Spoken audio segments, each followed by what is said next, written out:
Hello, my name is Spencer Howard, and today we'll be going through my presentation slides and briefly going over both Chapter 6 and Chapter 7, which are all tied to the project in Sociology 353, Sociology of Children and Youth. To start off, again, my name is Spencer Howard, and my first slide describes me as a person and also some of the parental socialization that shaped me. Quickly, some traits that I would describe myself as are optimistic, goofy, and ambitious. My father really played a large role in developing some of these traits. For being optimistic, this is something that my dad really instilled in both me and my sister at a young age, is that we should be trying to find the good in everything and really hoping for the best outcomes and only really seeing the best outcomes for any situation that comes our way. And a kind of way that he did this is by seeing the laughter and the silliness and the bright side of a lot of these situations. This brings up a problem that sometimes me and my sister both have, where sometimes in a more serious situation we bring up laughter and comedy and trying to make light of it, just as a way to kind of get through the situation. And these are things that have been kind of molded by my family and have stuck with me. And finally, both my mom and my sister played key roles into me being as ambitious as I am right now. It's always been something that I admired from my sister and both my mom, and they really showed me that anything is possible and that we should be trying to do the impossible. And now my second slide, where I have to describe more in detail about my family.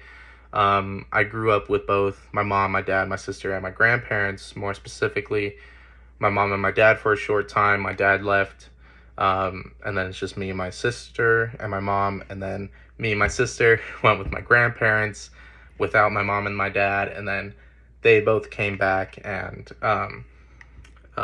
it's been a roller coaster of really authority figures and people looking over us as caretakers. But to start off, my mom really took on the authoritative parent, where she had set rules and set guidelines, but still gave a warm and open and loving environment for the kids. And this was really important to me and really impacted me, because I think it was a great way for a kid to develop and grow up.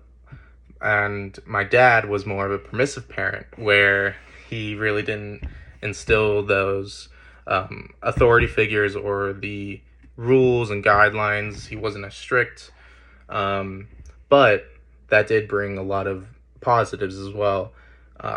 He was more of the fun parent, where it was sports, it was activities, which still taught me a lot of very important lessons and a lot of important skills like teamwork and confidence. But compared to my mom, she was a little more strict and sorry, and demonstrated the importance of being hardworking, and having that balance really helped me develop a very close relationship with her.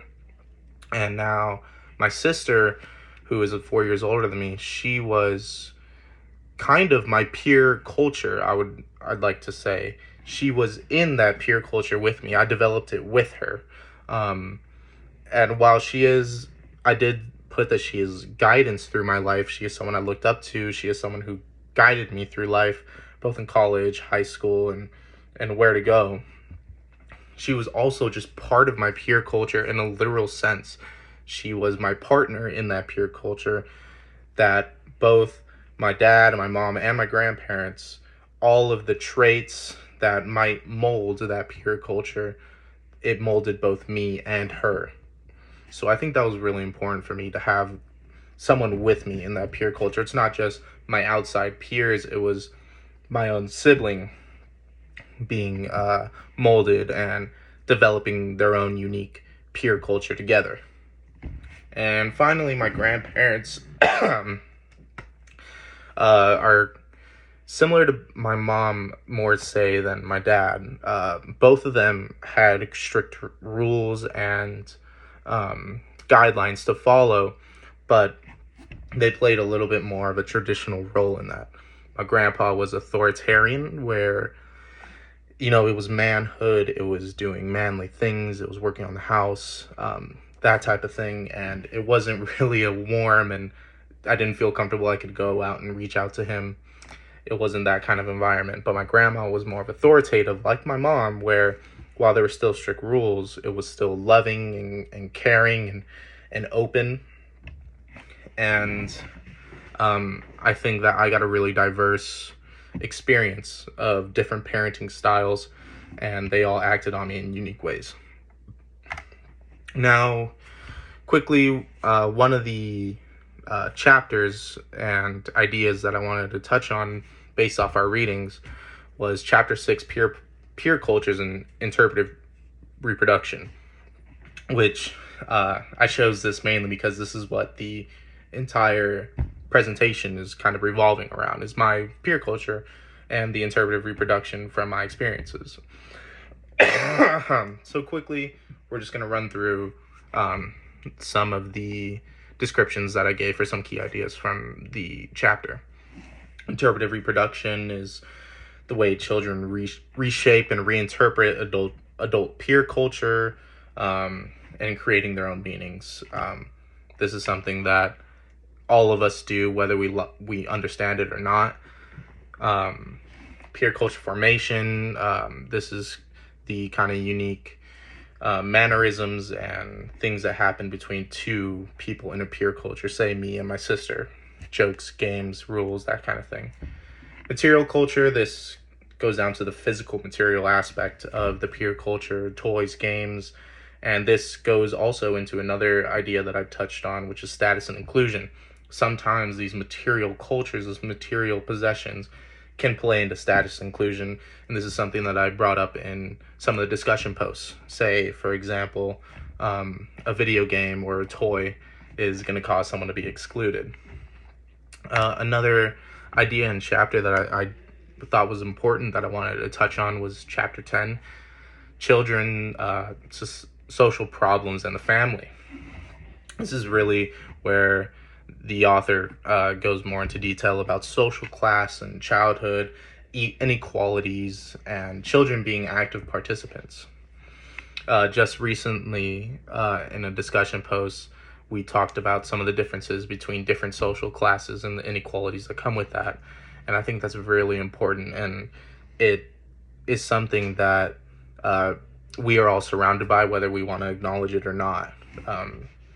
People are going to be in different social classes, different opportunities, and different parental influences, whether that be the more involved parent or a more excluded parent that the children goes on and makes their own decisions and develop their own peer culture. And finally, I want to touch on the most important influences on children, of course, I feel, is family. And this is pretty simple to say, but more importantly, it's the consistent support that the family is able to give. This is culture routines, peer relationships, being able to be comfortable with the whole family, being able to be open, emotionally available.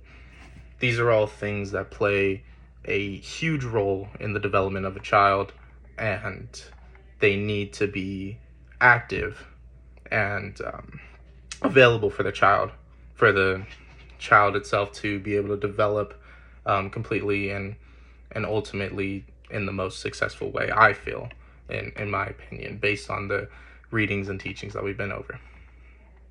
Thank you.